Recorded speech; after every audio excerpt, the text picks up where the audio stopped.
नमस्कार, मैं प्रभात रंजन दीन। America, Israel और उसके साथ जुड़े कई इस्लामिक देशों से अकेला ईरान जूझ रहा है।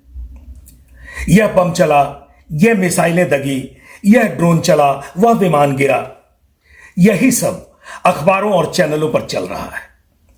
खबरों के पीछे की खबर मिसाइलों और बमों के धमाके के शोर में दब गई है।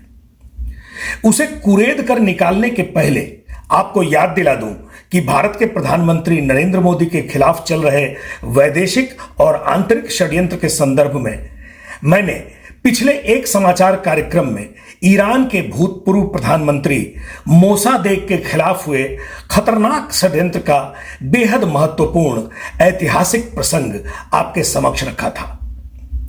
मोदी विरोधी षड्यंत्र को व्यापकता से समझने के लिए यह संदर्भ जानना जरूरी था और जरूरी अब भी है। ईरान के मौजूदा हालात को ध्यान में रखते हुए मेरी वह प्रस्तुति आप चाहें तो एक बार फिर से देख सकते हैं। ईरान के खिलाफ हुई साजिश में तब और अब का बड़ा चारित्रिक फर्क है। तब ईरान के प्रधानमंत्री मोसादेक एक ईमानदार और नैतिक राष्ट्रभक्त थे। अब ईरान का सत्ता तंत्र बेईमानी और अनैतिकता में पगा हुआ है। तब अमेरिका, इंग्लैंड गिरोह का निशाना ईरान का तेल था, लेकिन अब अमेरिकी राष्ट्रपति डोनाल्ड ट्रंप की निगाह ईरानी तेल के साथ साथ ईरान के काले धन पर भी गड़ी हुई है। ट्रंप की प्राथमिकता ईरानी तेल से अधिक ईरानी काले धन पर कब्जा जमाने की है।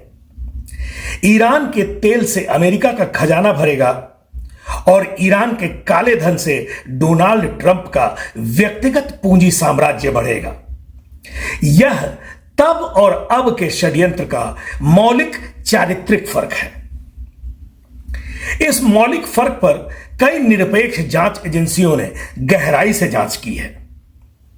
गोपनीय दस्तावेजों को जांच एजेंसियों ने खूब खंगाला है। इनमें कई देशों की जांच एजेंसियां शामिल हैं। भारत की शीर्ष खुफिया एजेंसी भी उनमें से एक है। ईरान का काला धन सफेद करने के व्यापक पैमाने पर सक्रिय गिरोहों को ईरान के सर्वोच्च धर्माधीश और सत्ताधीश रहे अयातुल्ला सैयद अली हुसैनी खामनेई और ईरान की इस्लामिक रिवॉल्यूशनरी गार्ड कोर का संरक्षण मिल रहा था। इन गिरोहों के जरिए ईरान का काला धन दुबई, सऊदी अरब, कुवैत, इंग्लैंड समेत कई यूरोपीय देशों में खप रहा था। आप ध्यान रखें कि ईरान का काला धन इंग्लैंड में भी इन्वेस्ट हो रहा था। यह मैं रेखांकित कर कह रहा हूं। ईरान पर हमले के लिए इंग्लैंड पहले राजी नहीं था। इसकी कुछ तो वजह रही होगी। बौखलाए ईरान ने दुबई, कुवैत, कतर जैसे मध्य पूर्वी देशों पर जो ताबड़तोड़ मिसाइलें दागी, इसकी कुछ तो वजह रही होगी। बहरहाल, खुफिया एजेंसियों को यूके में यानी यूनाइटेड किंगडम में दो ऐसे क्रिप्टो करेंसी एक्सचेंजों का पता चला जहां से हर रोज कम से कम $1 अरब से अधिक मूल्य की संपत्तियों की लॉन्ड्रिंग होती है, या कहें युद्ध के पहले तक होती रही। दस्तावेजों पर इन दो कंपनियों जेडसेक्स और जेडेक्सियन की निदेशक एलिजाबेथ न्यूमन है। दस्तावेजों पर एलिजाबेथ न्यूमन दोनों क्रिप्टो करेंसी एक्सचेंजों की दिग्गज है, जिसका पता कैरेबियन समुद्र तट पर स्थित आलीशान संपत्ति से लेकर लंदन के आकर्षक कोवेंट गार्डन और दुबई की 68 मंजिला गगनचुंबी इमारत तक दर्ज है। लेकिन खुफिया एजेंसियों ने छानबीन की तो असलियत में एलिजाबेथ न्यूमन का अपना ऐसा कोई आलीशान अस्तित्व नहीं पाया गया। एलिजाबेथ न्यूमन वास्तव में एक स्टॉक फुटेज मॉडल है। एलिजाबेथ के नाम पर खेल किसी और शख्स का चल रहा था। वह था इस धंधे का असली सरगना ईरान का बाबक जंजानी। दिलचस्प तथ्य यह है कि कुख्यात ईरानी मनी लॉन्ड्रर बाबक जंजानी की कठपुतली एलिजाबेथ न्यूमन के नाम पर चल रही दो कंपनियों को ब्रिटिश सरकार ने न केवल संचालन की अनुमति दी थी, बल्कि ब्रिटेन ने इन कंपनियों के जरिए क्रिप्टो नेटवर्क को पश्चिमी वैधता का आवरण भी प्रदान किया था। इन संदेहास्पद वित्तीय संस्थानों को ब्रिटेन की धरती से ऑपरेट करने की अनुमति देकर ब्रिटिश सरकार ने वैश्विक वित्तीय नाकाबंदी को नाकाम करने में मदद की थी। यह बाद में साबित भी हुआ कि जंजानी का नेटवर्क ईरान पर लगे अमेरिकी प्रतिबंध यानी सैंक्शन को नाकाम करने में भी पूरी तरह सक्रिय था। जेडेक्सियन एक्सचेंज लिमिटेड को मई 2021 में यूके में शामिल किया गया था। दस्तावेज बताते हैं कि कंपनी की स्थापना मेहमत हसन सेबी नामक एक डच नागरिक ने की थी, लेकिन 5 महीने बाद ही संयुक्त अरब अमीरात का पासपोर्टधारी बाबक मुर्तजा कंपनी का निदेशक बन गया। बाबक मुर्तजा बाबक जंजानी का ही छद्म नाम है। फिर 10 अगस्त 2021 को एलिजाबेथ न्यूमन को दोनों कंपनियों का निदेशक बना दिया गया। जेडसेक्स एक्सचेंज लिमिटेड को लंदन के कोवेंट गार्डन स्थित 71/75 शेल्टन स्ट्रीट के पते पर पंजीकृत किया गया था। अब इस प्रसंग का सबसे रोचक पहलू देखिए। काला धन सफेद करने की लोलुपता ने ईरान के शीर्ष सत्ताधीश अयातुल्ला सैयद अली हुसैनी खामनेई और उनकी फौज IRGC को ऐसे लपेटे में ले लिया कि पूरी सत्ता ईरान का काला धन सफेद करने में लगे तत्वों को सीधा संरक्षण देने लगी।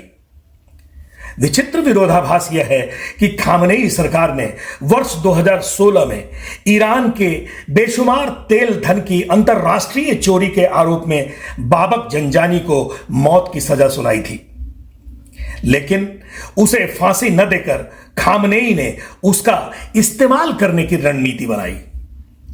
खामनेई सरकार ने जंजानी की फांसी की सजा माफ करने की शर्त रखी और वर्ष 2024 में उसकी फांसी की सजा माफ कर दी गई। आधिकारिक तौर पर बाबक जंजानी को 2025 में रिहा किया गया, लेकिन खुफिया एजेंसियां कहती हैं कि जंजानी को 2019 में ही जेल से मुक्त कर दिया गया था। बहरहाल रिहा होने के बाद जंजानी उसी शासन के लिए धन शोधन यानी मनी लॉन्ड्रिंग करने लगा जिसने उसे कैद में रखा था। उसके बाद ही अचानक बाबक जंजानी की कंपनी की तरफ से खामनेई और IRGC को वित्तीय सहायता मिलने लगी। जंजानी कुछ अधिक ही बेखौफ होकर अंतरराष्ट्रीय जगत में ईरान का काला धन सफेद करने लगा। विदेशों में वह धन निवेश होने लगा और ईरान की परियोजनाओं के लिए विदेशों से धन आने भी लगा। जंजानी के 2 एक्सचेंज जेडसेक्स और जेडेक्सियन एक वैश्विक वित्तीय संस्थान के जरिए गुपचुप तरीके से ईरान के सत्ताधीश खामनेई और IRGC को अरबों डॉलर की धनराशि स्थानांतरित कर रहा था। यहां तक कि जंजानी के एक्सचेंजों के माध्यम से IRGC ने यमनी सशस्त्र समूह को भी लाखों डॉलर का हस्तांतरण किया, जो लाल सागर में वाणिज्यिक जहाजों पर हमले के लिए जिम्मेदार है। आपको यह बताएं कि यमनी नागरिक सईद अहमद मोहम्मद अल जमाल को $10 मिलियन से अधिक का हस्तांतरण हुआ, जो बाद में यमनी सशस्त्र समूह को मिला। खुफिया दस्तावेज बताते हैं कि जेडसेक्स और जेडेक्सियन ने वर्ष 2023 से 2025 के बीच IRGC से मिले करीब $1 बिलियन से अधिक काले धन का शोधन और लेन देन किया। जंजानी के रिहा होने के बाद से ही अमेरिकी खुफिया एजेंसी छानबीन में लगी थी और अमेरिकी राष्ट्रपति डोनाल्ड ट्रंप की उस अकूत काला धन पर निगाह गड़ी थी। बाबक जंजानी ने खुद कहा है कि अमेरिकी राष्ट्रपति डोनाल्ड ट्रंप 660 मिलियन टेथर यानी अमेरिकी डॉलर से जुड़ी स्थिर क्रिप्टो करेंसी हथियाने की फिराक में है। काला धन सफेद करने के अंतरराष्ट्रीय धंधे में बाबक जंजानी की इंग्लैंड स्थित 2 कंपनियों के अतिरिक्त दुबई स्थित BZ ग्रुप की कई कंपनियां भी शामिल रही हैं, जो ईरान के सर्वोच्च सत्ताधीश और शक्तिशाली IRGC के संरक्षण में चल रही थी।